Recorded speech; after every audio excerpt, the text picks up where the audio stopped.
Good morning बच्चों। कल जो है हम लोग एक्सरसाइज 5.2 में 8 नंबर पर क्वेश्चन आंसर किए थे। आज इस वीडियो में हम लोग क्वेश्चन नंबर 9 का जो है सो बनाने का प्रयास करेंगे और समझेंगे। ठीक है, तो आइए इसका शुरुआत करते हैं। देखिए क्वेश्चन दिया है चित्र 5.44 में एल और एम दो रेखाओं को एल एक तिर्यक रेखा काटती है, तो रोमन में वन दिया है।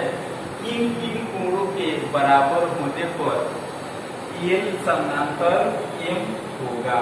रोमन वन में दिया है, इसका रोमन 2 में दिया है। चित्र 5.44 में कोण 4 प्लस कोण 5 इक्वल टू कितना 180 डिग्री है। तब यहाँ एल समानांतर एम होगा।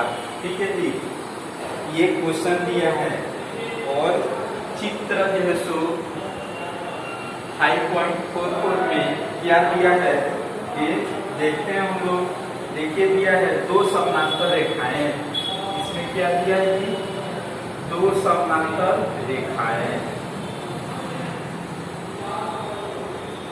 ये कौन सी रेखा काट रही है जी, एक तिर्यक रेखा काट रही है। कौन सी ये रेखा है, ये तिर्यक रेखा काट रही है। एन मान लेते हैं इसको, एल मान लेते हैं इसको एम। ये कौन सी रेखा है, जो तिर्यक रेखा है। ये कौन सी रेखा है, तो दो समानांतर रेखा है। समझ रहे इस बात को हम लोग। तो आप लोग को पहले ही बताए थे कि जब दो समानांतर रेखाओं को एक तिर्यक रेखा काटती है तो संगत कोण जो होता है क्या होता है, बराबर होता है। ये बात समझ में आ रहा है। चलिए और इसके आगे बनाने का प्रयास करते हैं। तो देखिए ये जो सो यहाँ भी कोण बनेगा, कटान यहाँ भी हो रहा है और यहाँ भी हो रहा है। ठीक है, कोण यहाँ कितना बनेगा और यहाँ कितना बनेगा। देखिए यहाँ जो है सो 4 कोण बनेगा। देखिए 1 2 3 4। यहाँ पे कितना कोण बनेगा जी, 4 कोण बनेगा। ठीक है, 5 6 7 8। ठीक है जी, ये सब जो है सो आपके बुक में दिया हुआ है। ठीक है, तो हम लोग इसमें बनाने का प्रयास करेंगे कि जब दो समानांतर रेखाओं को एक तिर्यक रेखा काटती है तो संगत कोण, कौन सा कोण, संगत कोण बराबर होता है। इसमें दिशा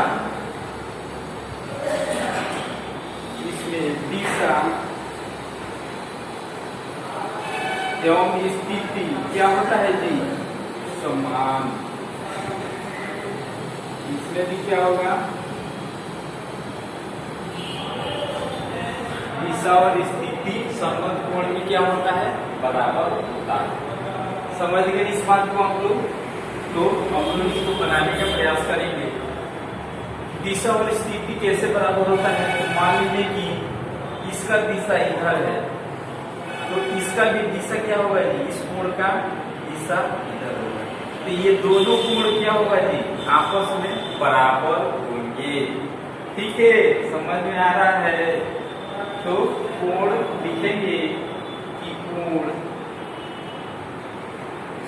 1 इक्वल टू कोण I के, कोण 1 इक्वल टू कितना 5, कोण 1 इक्वल टू कोण 5 के बराबर होगा। उसके बाद दूसरा इसमें देखेंगे कि मान लीजिए यहाँ कोण बन रहा है, इसका दिशा इधर, तो यहाँ कोण बन रहा है, इसका भी दिशा क्या हो जाएगा इधर। तो दोनों दिशा जो है सो क्या है, समान है। तो ये संगत कोण में दिशा और स्थिति दोनों समान होते हैं। कोण 2 इक्वल टू कितना होगा, कोण 2 इक्वल टू कोण 6 के बराबर होगा। उसके बाद इसमें हम लोग जानेंगे कोण 3। देखिए इसका दिशा मान लीजिए कि इधर है, इसका भी दिशा क्या होगा, इधर है। समझ रहे हैं आप लोग? कोण 3 इक्वल टू किसके बराबर होगा जी?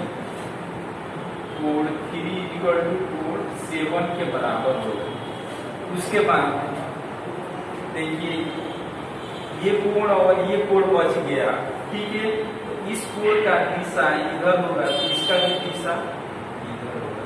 तो कोण 4 इक्वल टू कितना होगा जी? कोण 8 के। कोण 4 इक्वल टू कोण 8 के बराबर होगा। समझ रहे हैं आप लोग? इसको जो है सो ये संगत कोण कर लिया। अब इसमें हम लोग क्या चीज, इसमें एकांतर कोण समझे, ठीक है। तो देखिए इसमें आप लोग को बताया गया है, ये जो है सो समझने के लिए ये तीर का निशान जो है सो आप लोग को बताया गया। अब जो है सो संगत कोण हो गया और एकांतर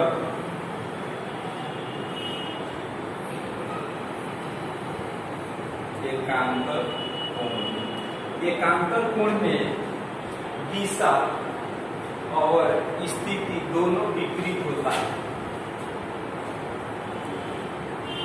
दिशा स्थिति क्या होता है जी? विपरीत।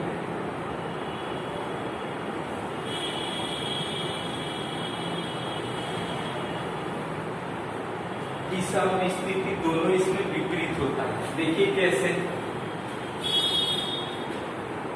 तो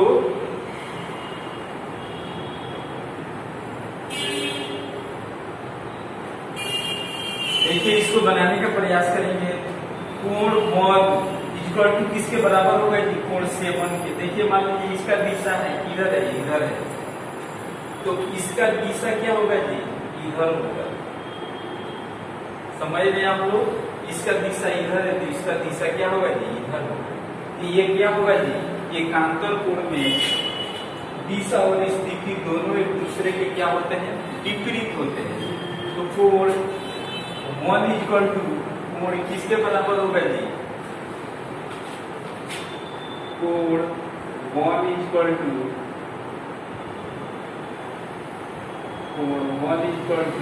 कोण 7 के बराबर होगा।